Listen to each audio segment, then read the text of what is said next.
ಉತ್ತರ ಕರ್ನಾಟಕದ ಹೆಮ್ಮೆಯ ರೈತ ಧ್ವನಿ ಟಿವಿ ಚಾನೆಲ್, ಬೆವರಿಗೊಂದು ಭರವಸೆ. ರೈತ ಧ್ವನಿ ನ್ಯೂಸ್ಗೆ ಸ್ವಾಗತ. ಗಣೇಶೋತ್ಸವ ಹಿನ್ನೆಲೆಯಲ್ಲಿ ಸಾರ್ವಜನಿಕ ಗಣೇಶ ಮಂಡಳಿಗಳು ಹಾಗೂ ಮನೆಗಳಲ್ಲಿ ಸತ್ಯನಾರಾಯಣ ಪೂಜೆ ಏರ್ಪಡಿಸುವುದು ಸರ್ವಸಾಮಾನ್ಯ.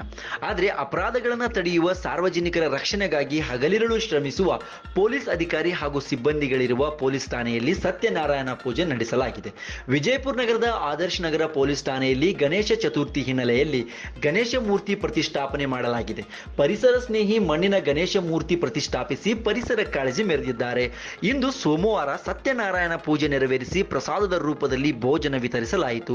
ಈ ಸಂದರ್ಭದಲ್ಲಿ ವಿಜಯಪುರ ಉಪವಿಭಾಗದ ಡಿವೈಎಸ್ಪಿ ಬಸವರಾಜ್ ಎಲಿಗಾರ್, ಪೊಲೀಸ್ ಠಾಣೆಯ PSI Sitaram Lamani, crime PSI Shrimati Prema Kuchbal ಹಾಗೂ ಸ್ಟೇಷನ್ ಸಿಬ್ಬಂದಿ ಉಪಸ್ಥಿತರಿದ್ದರು.